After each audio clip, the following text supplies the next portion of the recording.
Halo, nama saya Lukito. Saya dari Universitas Gadjah Mada.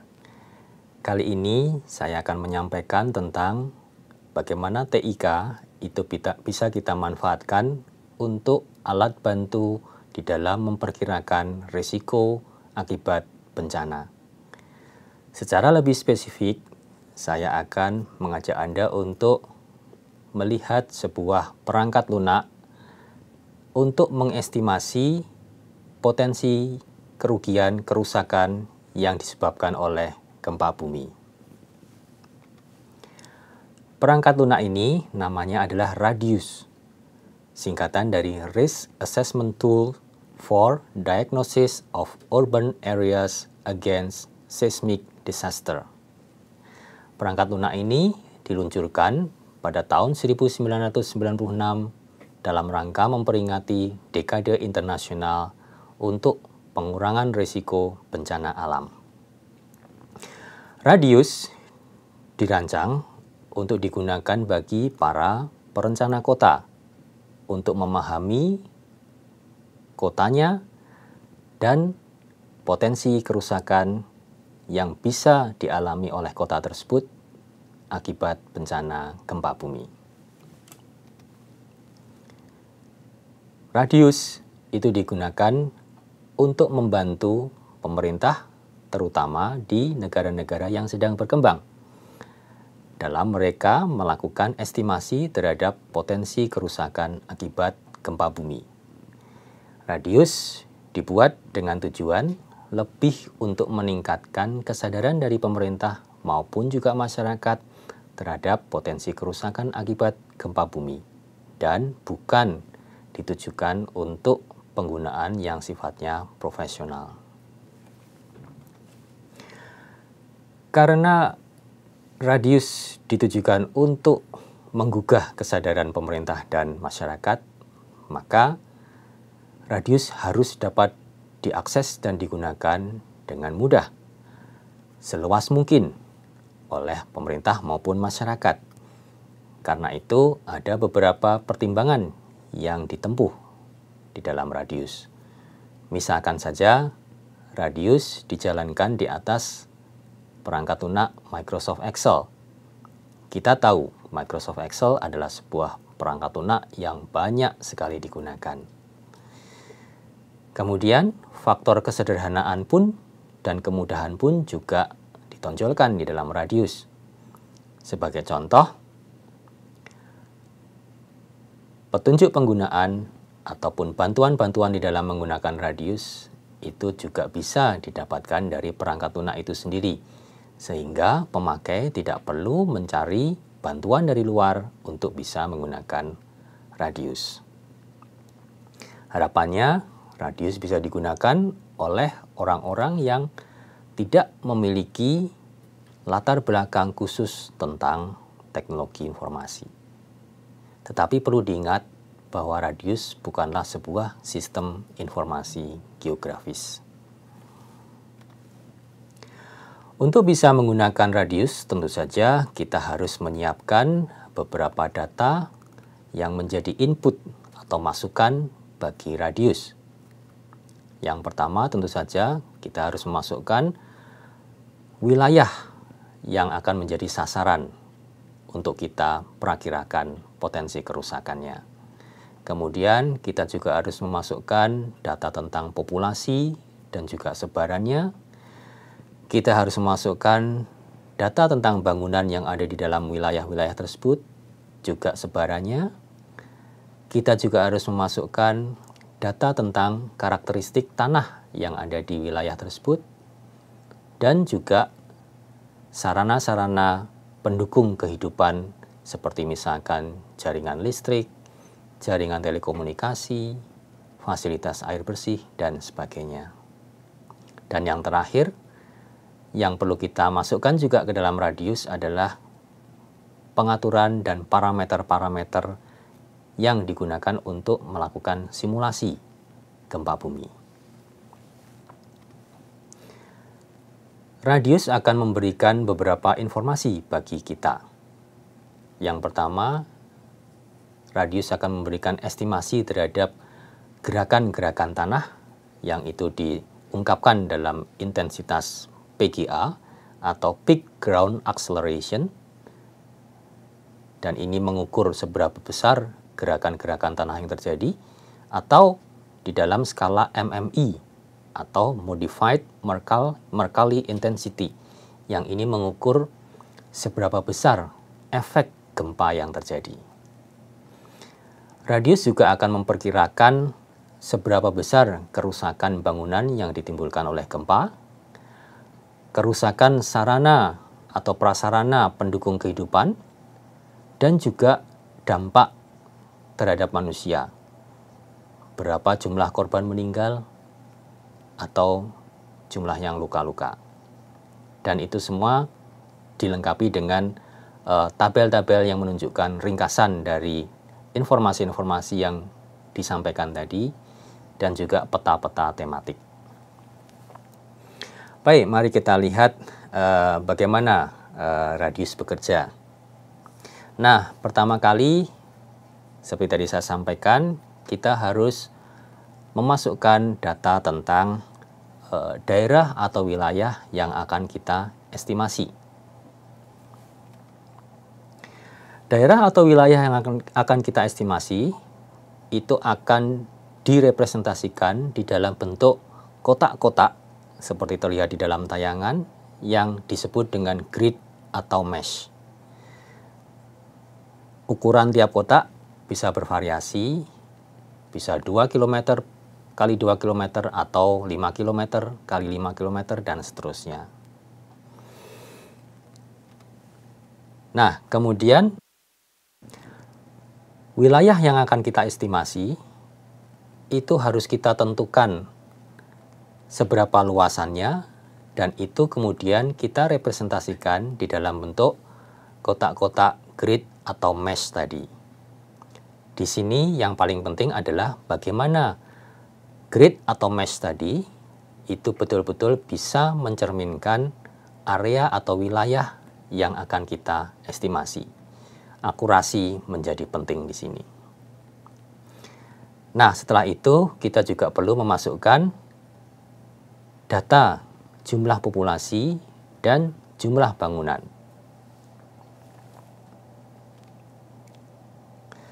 Tayangan berikut ini menunjukkan bagaimana kita bisa memasukkan data identitas dan nama wilayah ke dalam radius.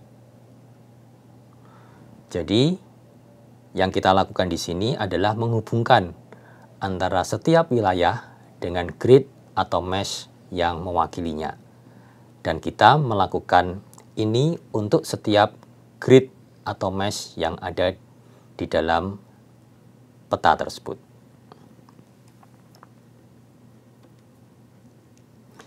Selanjutnya, yang perlu kita lakukan itu adalah menentukan bobot dari tiap grid atau mesh yang mewakili suatu wilayah tertentu. Apa yang dimaksud dengan bobot grid atau bobot mesh? Bobot grid atau bobot mesh itu adalah sebuah bilangan, sebuah angka yang menunjukkan tingkat kepadatan baik itu penduduk maupun bangunan yang ada di sebuah wilayah. Semakin padat sebuah wilayah, maka semakin tinggi bobot grid atau mesh-nya. Nah, untuk bisa menentukan berapa besar bobot grid atau mesh dari sebuah wilayah, tentu saja kita memerlukan data sebaran penduduk dan juga bangunan untuk wilayah tersebut. Tayangan berikut ini menunjukkan secara lebih rinci bagaimana kita bisa memasukkan data bobot mesh untuk setiap wilayah yang menjadi target kita.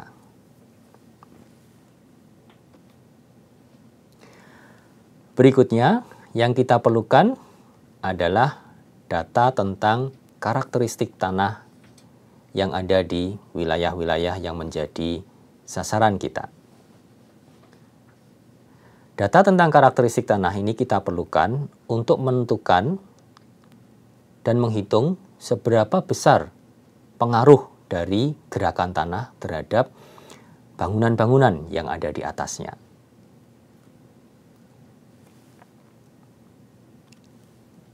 Nah, tayangan berikut ini menunjukkan secara rinci bagaimana kita memasukkan data tentang karakteristik tanah ke dalam radius. Karakteristik tanah ditunjukkan dengan suatu angka dari 0 sampai 4, dan semakin tinggi data karakteristik tanah itu menunjukkan semakin lunak tanah tersebut. Artinya, dia akan semakin rentan, semakin mudah terpengaruh oleh gerakan-gerakan tanah akibat gempa bumi.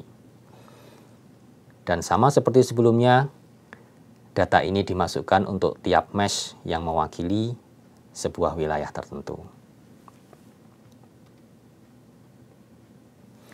Berikutnya, kita juga perlu memasukkan data tentang bangunan. Bangunan-bangunan apa saja yang ada di dalam sebuah wilayah dan bagaimana sebarannya. Nah, radius mengelompokkan bangunan-bangunan yang ada itu ke dalam 10 jenis kelompok atau kategori. Ada misalkan kategori rumah, bangunan kantor, sekolah, fasilitas publik, dan sebagainya. Pada tayangan berikut ini ditunjukkan bagaimana data tentang bangunan tadi itu dimasukkan ke dalam radius. Kita bisa melihat yang dimasukkan itu adalah sebaran persentase dari bangunan-bangunan itu.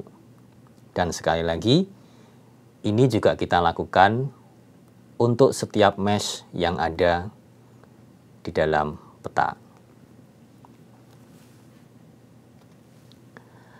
Berikutnya, kita juga perlu memasukkan data tentang sarana pendukung kehidupan, transportasi, air bersih, listrik, dan sebagainya. Tujuannya adalah untuk memperkirakan seberapa besar pengaruh gempa terhadap keberadaan dari sarana pendukung kehidupan ini. Dan yang terakhir, kita perlu memasukkan skenario dari gempa bumi yang akan kita simulasikan. Nah, kita punya dua pilihan dalam hal ini. Kita bisa mengambil skenario gempa bumi yang pernah terjadi, atau kita juga bisa menggunakan skenario buatan kita sendiri. Nah, kita bisa mendefinisikan skenario kita sendiri dengan cara memberikan parameter-parameter gempa bumi yang menjelaskan tentang skenario yang kita inginkan. Tayangan ini menunjukkan contoh beberapa gempa bumi yang pernah terjadi, gempa yang terkenal, dan parameter-parameter yang menjelaskan tentang karakteristik gempa-gempa tersebut. Nah, demikianlah beberapa input atau masukan yang kita perlukan di dalam radius. Selanjutnya, mari kita lihat beberapa jenis informasi yang ini bisa dihasilkan oleh radius. Yang pertama, di dalam tayangan ini kita akan melihat bagaimana radius bisa memberikan perkiraan tentang gerakan tanah yang terjadi di wilayah yang kita perhitungkan tadi. Gerakan-gerakan tanah ini diungkapkan dalam intensitas PGA atau MMI. Selanjutnya, tabel ini menunjukkan estimasi yang dilakukan oleh radius terhadap kerusakan bangunan dan sebarannya. Kita bisa melihat sebuah tabel yang menjelaskan tentang mesh yang ada dan potensi kerusakan bangunan yang terjadi di dalam wilayah yang direpresentasikan oleh mesh-mesh tadi. Mirip dengan sebelumnya, pada tayangan ini kita akan melihat daftar perkiraan kerusakan sarana pendukung kehidupan. Dan berikutnya, radius juga menghasilkan peta sebaran kerusakan bangunan. Dengan visualisasi yang sederhana ini, para perencana kota atau pemerintah atau masyarakat itu bisa memahami bagaimana potensi kerusakan yang ditimbulkan oleh gempa bumi. Dan contoh keluaran yang terakhir adalah estimasi dari radius terhadap distribusi korban manusia, baik itu yang meninggal maupun yang luka. Dan seperti halnya informasi sebelumnya, distribusi korban manusia ini juga diungkapkan dalam bentuk peta visualisasi sederhana. Nah, demikian penjelasan singkat tentang radius. Jadi, dari penjelasan tadi, kita bisa memahami bahwa radius itu adalah sebuah alat bantu yang bisa digunakan untuk mengestimasi atau memperkirakan potensi kerusakan yang diakibatkan oleh gempa bumi.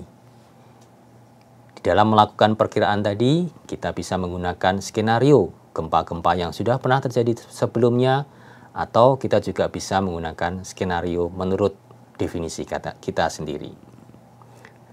Dengan estimasi atau perkiraan ini, harapannya pemerintah ataupun masyarakat itu bisa memiliki gambaran yang lebih baik, pemerintah bisa melakukan perencanaan yang lebih baik lagi, dan masyarakat juga bisa menyiapkan diri dengan lebih baik lagi. Dan juga tidak kalah penting adalah radius bisa meningkatkan kesadaran masyarakat terhadap bencana itu sendiri, sehingga mereka kemudian bisa melakukan persiapan yang sebaik-baiknya. Sebagai kesimpulan, radius adalah sebuah alat bantu yang sederhana. Dia tidak menggunakan teknik-teknik yang sangat rumit. Dia hanya menggunakan teknik-tekniknya sederhana, ya. Karena yang dipentingkan di sini adalah kemudahan dan juga kemampuannya untuk memberikan estimasi secara cepat. Nah, dengan karakteristik seperti itu, maka sekali lagi radius tidak cocok digunakan untuk keperluan yang sifatnya profesional, dan dia hanya cocok untuk digunakan sebagai alat untuk meningkatkan kesadaran dan pemahaman bagi kita semua. Dan yang terakhir, yang tidak kalah penting adalah meskipun kita memiliki alat bantu seperti radius ini, tetaplah saja yang paling penting adalah kita perlu melibatkan para ahli di bidangnya masing-masing untuk bisa memberikan estimasi atau perkiraan secara lebih akurat lagi. Demikian kuliah untuk sesi ini. Terima kasih atas perhatiannya.